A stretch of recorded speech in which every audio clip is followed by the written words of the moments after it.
My name is Sophia, and I'm 28 years old. 3 months ago, I learned something that changed everything I thought I knew about my family. It happened on what should have been one of the happiest days of my sister's life. Instead, it became the day I realized that sometimes the people who claim to love you the most are the ones who abandon you when you need them most. I'm sitting here now, looking at the medical bracelet on my wrist that I never thought I'd need to wear. The irony isn't lost on me.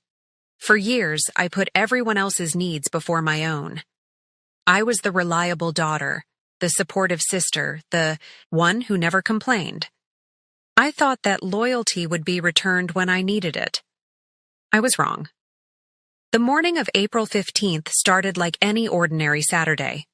The sun was streaming through my bedroom window, casting golden shadows across the hardwood floor. I remember thinking how beautiful everything looked, how peaceful. I had no idea that by evening I'd be fighting for my life while my family celebrated. With cake and champagne just 20 minutes away, my sister Rebecca was having her baby shower that day. She'd been planning it for months, obsessing over every detail from the pastel decorations to the elaborate 3-tier cake. As her maid of honor and older sister, I'd spent weeks helping her organize everything. I'd addressed invitations, coordinated catering, and even drove 3 hours to find the perfect venue. This was supposed to be our moment together, a celebration of the new life she was bringing into our family. But at 10:30 that morning, everything changed. I was getting dressed in the soft pink dress Rebecca had specifically requested for the bridal party when the pain hit me like a freight train. It started as a dull ache in my lower back, something I initially dismissed as stress from all the shower preparations. Within minutes, it had spread across my entire abdomen, sharp and unrelenting. I'd experienced pain before. Menstrual cramps, headaches, even a broken wrist from a childhood accident. This was different. This pain had teeth. It clawed at my insides with a ferocity that left me gasping for breath, doubled over on my bathroom floor, cold sweat beading on my forehead. My first instinct was to call my mom. She'd always been the one I turned to during health scares, the voice of reason who could distinguish between genuine emergencies and overreactions. When she answered, I could hear the excitement in her voice. She was already at the venue, putting finishing touches on the decorations. "Mom," I whispered, my voice barely audible. "Something's wrong. I'm in incredible pain. I think I need to go to the hospital." The silence on the other end lasted only a moment, but it felt like an eternity. When she finally spoke, her tone had shifted from warm to irritated. "Sophia, honey, you know how important today is for Rebecca. She's been looking forward to this for months. Can't you just take some ibuprofen and push through? We really need you here." Push through. Those 2 words would haunt me for months. Afterward, I tried to explain that this wasn't normal pain, that something was genuinely wrong. But with each word I spoke, I could hear her growing more frustrated. In the background, I could hear my aunt asking about the gift table arrangement, and Rebecca laughing about something with her friends. "Look," my mom said finally, "if you're really that concerned, go to urgent care after the shower. But please, Sophia, don't do this to Rebecca today. She needs her big sister there. If you are watching this right now, drop a comment letting me know where you are viewing from. Before I tell you about this life-changing decision, hit like and subscribe to hear more real stories about family loyalty and betrayal that might just change how you see your own relationships." I hung up the phone and stared at my reflection in the bathroom mirror. My face was pale, almost gray, and my hands were shaking uncontrollably. Every instinct in my body was screaming that something was terribly wrong. But the voice of my family, the people I'd trusted my entire life, was telling me to wait. To prioritize someone else's happiness over my own well-being. For 20 minutes, I tried to convince myself they were right. I took 4 ibuprofen tablets and attempted to finish getting ready. I even managed to apply lipstick, though my hands were trembling so badly that I had to wipe it off and start over 3 times. But as I reached for my car keys, another wave of pain hit me so intensely that I collapsed onto my kitchen floor. That's when I made the decision that would change everything. I called 911. To understand why that phone call was so significant, you need to know about my family dynamics. The Hartwell family has always operated on an unspoken hierarchy, and I had learned my place in it early. My parents, David and Linda, met in college and built what looked like the perfect suburban life. Dad worked as an insurance agent, methodical and practical in everything he did. He was the type of man who believed that problems could be solved through careful planning and hard work. Mom stayed home until Rebecca and I were teenagers, then returned to work as a dental hygienist. She was the family's emotional coordinator, the one who remembered birthdays and orchestrated holiday gatherings. Rebecca, my younger sister by 3 years, had always been the golden child. She was born with an infectious smile and an ability to charm everyone around her. Where I was quiet and studious, Rebecca was vibrant and social. She played 3 sports in high school, was crowned homecoming queen, and seemed to glide through life effortlessly. Even as adults, she maintained that magnetic quality that drew people to her. I, on the other hand, had always been the responsible one. The one who cleaned up messes, remembered important dates, and sacrificed my own needs for the family's harmony. In high school, while Rebecca was at parties, I was home helping Mom with household tasks or tutoring younger students for extra money. When Rebecca needed someone to cover for her when she broke curfew, I provided alibis. When she needed help with college applications, I wrote her essays. This pattern continued into our adult lives. Rebecca married her high school sweetheart, Jake, in a lavish ceremony that took 2 years to plan and cost my parents nearly $30,000. I was the one who coordinated vendors, managed the guest list, and handled the countless crises that arose during the planning process. My parents never questioned whether I minded spending my weekends addressing invitations instead of pursuing my own relationships. My grandmother, Nana Rose, was the only family member who ever challenged this dynamic.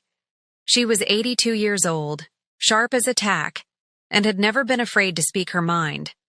She lived in a small apartment across town and had watched our family interactions with increasing concern over the years. "You give too much of yourself, sweetheart," she'd told me countless times. "A family should lift each other up, not drain one person dry." I always dismissed her concerns, believing that her age made her overly critical of modern family relationships. I thought she didn't understand how different things were now, how families needed to support each other through life's complexities. My Uncle Tom, Dad's younger brother, lived 2 states away but visited several times a year. He was a contractor who'd built his business from nothing, and he had an outsider's perspective on our family dynamics.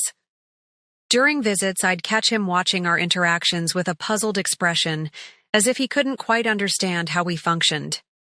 My Aunt Sarah, Mom's sister, lived locally and was deeply involved in all family events. She had 2 daughters of her own, Emma and Claire, who were both in their early 20s. Sarah had always been competitive with my mother, constantly comparing their children's achievements and life milestones. Then there were the extended family members who formed our social circle, Rebecca's friends, who had become like family over the years, her best friend Jessica, who was serving as her co-maid of honor, Jake's parents, who had embraced Rebecca as the daughter they'd never had and treated family gatherings like performances, where everyone needed to play their assigned roles perfectly. Looking back now, I can see how this complex web of relationships had shaped my understanding of love and loyalty. I believed that being needed was the same as being valued. I thought, that constantly sacrificing for others proved my worth as a family member. I had learned to measure my value by how much I could give, not by how much I received in return. The morning of the baby shower, all of these dynamics were at play. Rebecca's happiness was the family's top priority, and everyone was expected to contribute to that goal. The idea that I might have legitimate needs that conflicted with the day's plans didn't fit into our established patterns. But as I lay on my kitchen floor, my body racked with pain, those patterns suddenly seemed less important than they had an hour earlier. For the first time in my adult life, I was forced to prioritize my own well-being over my family's expectations. The ambulance arrived 12 minutes after I called. 12 minutes that felt like hours, as I realized I was completely alone in what might be the most frightening moment of my life. The paramedics who responded to my call were professional and thorough. Maria, a woman about my age with kind eyes, took my vital signs while her partner, Steve, asked questions about my medical history and current symptoms. My blood pressure was dangerously high, and my heart rate was irregular. "We need to get you to the hospital immediately," Maria said, her voice calm but urgent. "This isn't something you should wait on." As they loaded me into the ambulance, I asked Maria to call my emergency contact, which was my mother. I listened from the stretcher as she explained the situation, my heart sinking as I heard Mom's response through the speaker. "Is she absolutely sure it's an emergency? Today is really not a good day for this kind of drama." Drama. My potential. Medical emergency was being dismissed as drama. Maria's expression hardened as she looked at me with something approaching pity. "Ma'am," she said into the phone, "your daughter is exhibiting symptoms that require immediate medical attention. We're transporting her to Regional Medical Center now." During the 20-minute ride to the hospital, Steve monitored my condition while Maria tried to keep me calm. The pain was coming in waves now, each one more intense than the last. Between waves, I found myself explaining my family situation to these strangers who were showing me more concern than my own relatives. "They think I'm overreacting," I whispered, embarrassed by the admission. "Honey," Maria said gently, "pain is not something you imagine. Your body is telling you something important. Always listen to it." At the hospital, things moved quickly. Dr. Elizabeth Chen, the emergency room physician, ordered blood work, an ultrasound, and a CT scan. The results came back within 2 hours, and her expression was grave as she sat beside my bed. "Sophia, you have a condition called ovarian torsion. One of your ovaries is twisted, cutting off its blood supply. Without immediate surgery, you could lose the ovary entirely, and there's a risk of serious internal bleeding." The words hit me like a physical blow. Ovarian torsion, surgery, risk of losing an ovary. At 28, I was nowhere near ready to have children, but the possibility of reduced fertility felt devastating. "How quickly do we need to do this?" I asked, my voice barely steady. "Within the next few hours. I've already contacted our surgical team." I thought about the baby. Shower happening just across town. Rebecca would be opening gifts right about now, surrounded by friends and family who were celebrating the new life she was bringing into the world. Meanwhile, I was facing surgery that might affect my ability to have children of my own. I called my mom again, this time from the hospital bed. When she answered, I could hear laughter and music in the background. The party was in full swing. "Mom, I'm at the hospital. I need surgery. The doctor says it's serious." Another pause. Another sigh. "Surgery? Are you sure? Did you get a second opinion?" I couldn't believe what I was hearing. "Mom, it's called ovarian torsion. If I don't have surgery today, I could lose my ovary. I need you here." "Sophia, the shower is just getting to the best part. Rebecca is about to cut the cake. Can't this wait until this evening?" "I'm sure Doctors are being overly cautious. I looked at Dr. Chen, who had been listening to my side of the conversation with increasing disbelief. She gently took the phone from my hand. "Ma'am, this is Dr. Chen at Regional Medical Center. Your daughter has a serious medical condition that requires immediate surgical intervention. She needs her family's support right now." I could hear my mother's voice through the speaker but couldn't make out the words. Dr. Chen's expression grew more stern as the conversation continued. "I understand you have family obligations," Dr. Chen said finally, "but your daughter's life and reproductive health are at risk. This is not something that can wait." When Dr. Chen handed the phone back to me, my mother's tone had shifted slightly. "Fine. I'll try to come by later, but you know how upset Rebecca will be if I leave early." I hung up and stared at the ceiling tiles, counting the small holes in each one to keep from crying. Dr. Chen sat back down beside my bed. "Is there someone else we can call? A friend? Another family member?" I thought about Nana Rose, but she didn't drive anymore and would worry herself sick if she knew what was happening. My Uncle Tom was 2 states away. Most of my friends were casual acquaintances from work, not the kind of people you call during medical emergencies. "What about your boyfriend or partner?" Dr. Chen asked gently. I shook my head.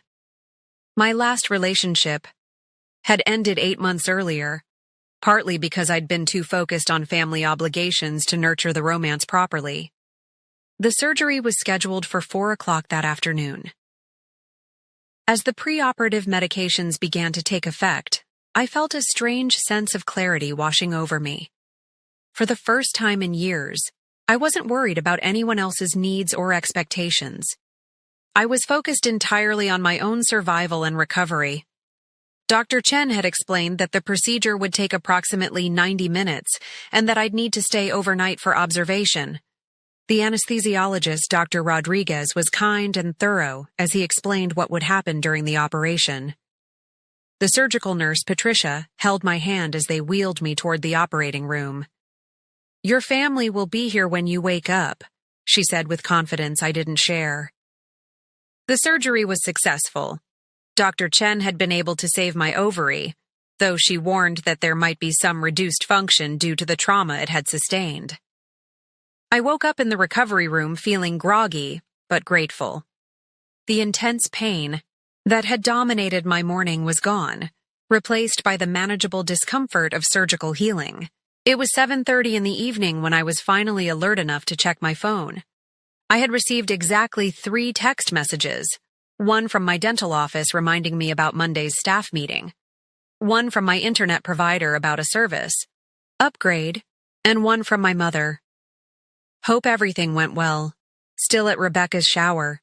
She had such a beautiful day. We'll try to visit tomorrow. That was it. No phone calls to check on my condition. No messages from my father, my sister, or any other family members.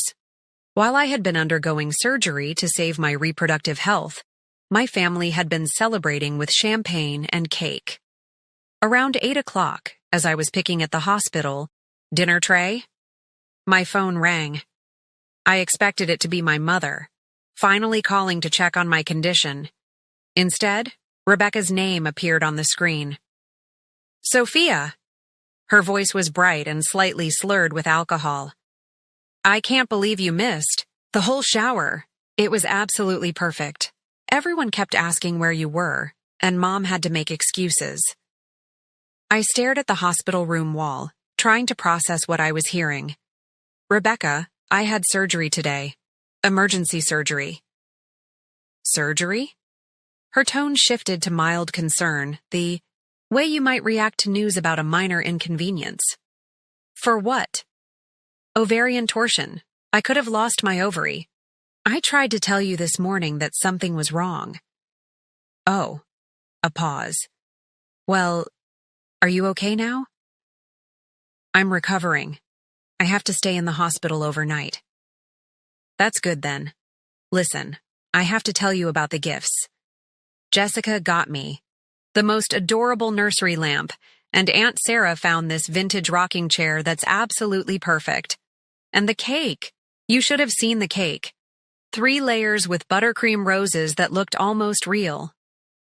She continued talking about party details for another 5 minutes while I lay in my hospital bed, realizing that my sister had no genuine interest in my well-being.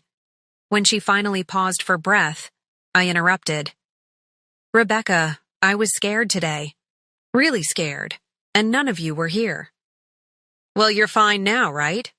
And it's not like we knew it was actually serious. You've always been kind of dramatic about health stuff." Dramatic. There was that word again.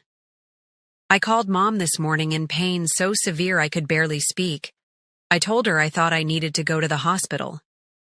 "But you're always worried." "About something, Sophia. Remember when you thought you had appendicitis last year and it turned out to be gas? We can't drop everything every time you have a stomach ache." I had been right about the appendicitis, I realized suddenly. The pain had resolved on its own after several hours, but the doctor at urgent care had said my symptoms were consistent with a mild case that had resolved without rupturing. My family had mocked me for overreacting then too. This wasn't a stomachache, Rebecca. This was a medical emergency. Okay, I get it. You're upset. But you can't blame me for having my baby shower just because you got sick the same day. That's not fair. Fair. She was talking about fairness while I lay in a hospital bed, alone, recovering from emergency surgery. "I'm not blaming you for having your shower. I'm hurt that none of you cared enough to make sure I was okay." "We care, Sophia. Of course we care. But we also knew you'd want us to continue with the party. You always tell us not to worry about you." And there it was. The truth I'd been avoiding for years. I had taught them not to worry about me. The rest of that evening passed in painful solitude. I watched mindless television and tried to sleep between the nurses' hourly check-ins. Around 10 o'clock, I received a brief text from my father asking if I was doing better and letting me know they'd save me some cake from the shower. Cake. They were offering me leftover cake from the celebration I'd missed while having surgery. Dr. Chen discharged me the following morning with strict instructions to rest for a week and return for a follow-up appointment. She also handed me a pamphlet about recognizing medical emergencies and trusting my instincts about my body. "You did the right thing calling 911, she said firmly. "Don't let anyone tell you otherwise." I called an Uber to take me home, since driving wasn't recommended for several days after surgery. As I sat in the back seat, watching the familiar suburban streets pass by, I made a decision that would change everything. I wasn't going to pretend this was okay. That afternoon, my mother finally called. Her voice carried the forced cheerfulness she used when she wanted to smooth over conflicts without actually addressing them. "Hi, honey. How are you feeling today? We saved you a huge piece of cake, and Rebecca wants you to see all the photos from the shower." "Mom," I said quietly, "I need to tell you how hurt I am by what happened yesterday." "Oh, Sophia, let's not dwell on negative things." "Everything worked out fine. You're okay, and Rebecca had a beautiful day. That's what matters. I could have lost my ovary. I could have had internal bleeding. I was terrified, and I was alone. But you didn't lose anything, and you weren't really alone. You had those nice doctors taking care of you." I realized in that moment that she genuinely didn't understand what she had done wrong. In her mind, my successful surgery proved that her decision to prioritize the baby shower was correct. The fact that I had been frightened and in pain was irrelevant because the outcome had been positive. Over the following weeks, I began to see other patterns I'd previously ignored. When I mentioned feeling tired during my recovery, Rebecca suggested I was milking it for attention. When I missed a family dinner because I wasn't feeling well enough to drive, my father commented that I seemed to be making a big deal out of minor surgery. But there was one person who responded differently. Nana Rose arrived at my apartment 3 days after my surgery with homemade soup and a fierce expression. "I heard what happened," she said, settling into my kitchen chair, with the authority of someone who'd lived through 8 decades of family drama. "And I have some things to say."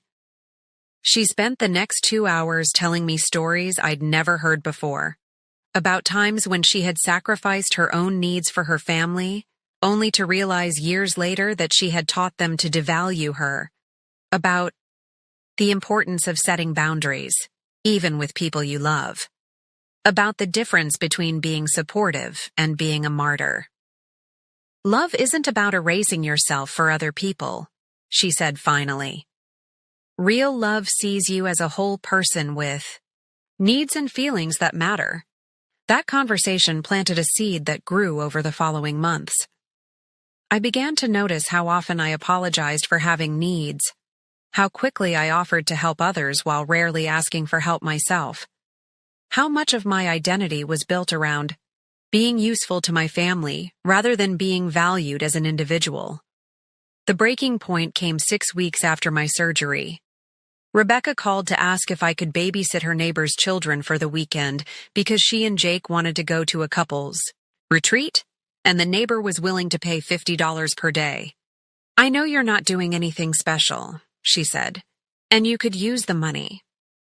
I wasn't doing anything special because I was still recovering from surgery and had been taking things slowly.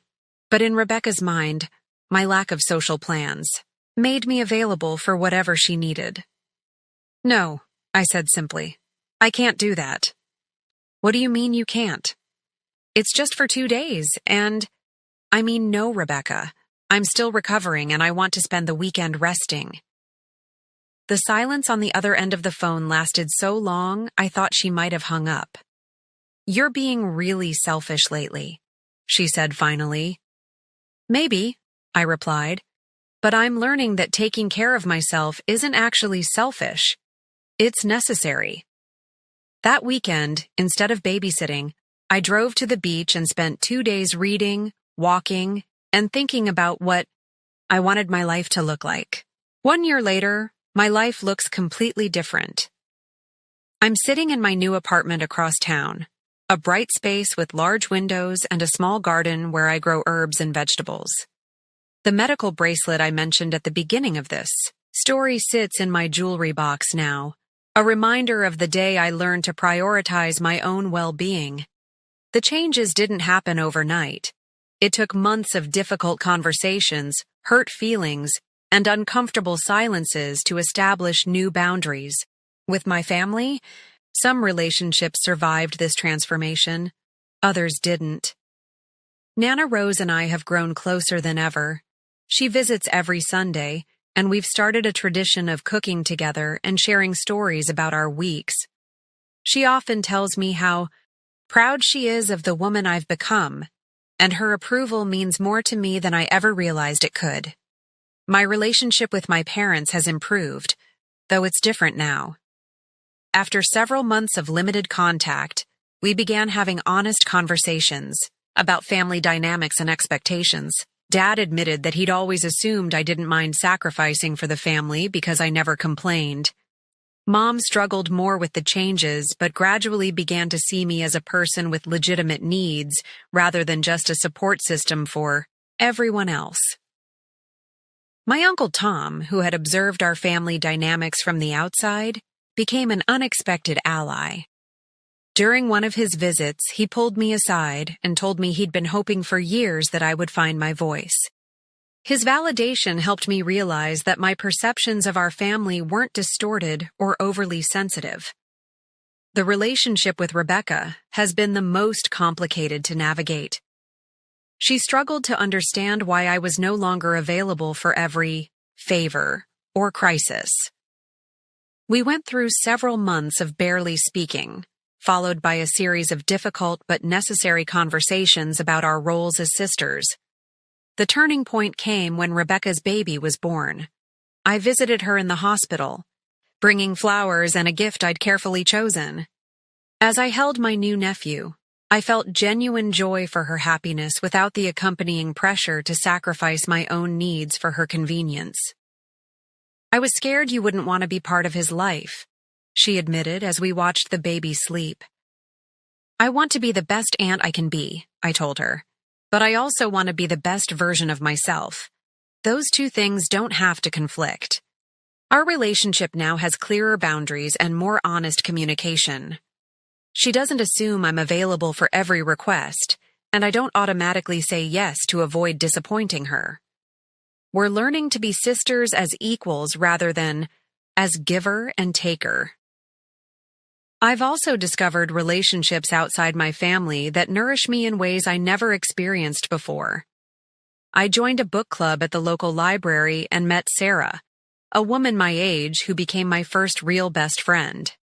I started taking art classes and discovered a passion for watercolor painting that gives me a creative outlet I never knew I needed. My career has flourished too. Without the constant drain of family obligations, I had energy to focus on professional growth. I received a promotion at work and am considering going back to school for my master's degree. The medical issues that started this entire journey resolved successfully. Dr. Chen's quick intervention saved my ovary, and follow-up tests show that my reproductive health is normal. The experience taught me to trust my instincts about my body and to advocate for myself in medical situations. If you've watched this far, I want you to know that you're not alone if this story resonates with you. Have you ever felt like your family takes your sacrifices for granted? Have you struggled with setting boundaries with people you love? Drop a comment below and share your experience. Your story matters, and there are others who understand what you're going through. Learning to value yourself isn't selfish. It's essential. When you take care of your own needs, you're better able to support others from a place of choice rather than obligation. You're also modeling healthy relationships for the people around you, including children who are watching and learning what love looks like. If you found this story helpful, please like this video and subscribe for more real stories about family dynamics, personal growth, and finding your voice. Share this with someone who might need to hear that their needs matter too. Remember, you teach people how to treat you. And sometimes the most loving thing you can do for your family is to stop accepting treatment that diminishes your worth. Thank you for listening to my story. I hope it helps you write your own.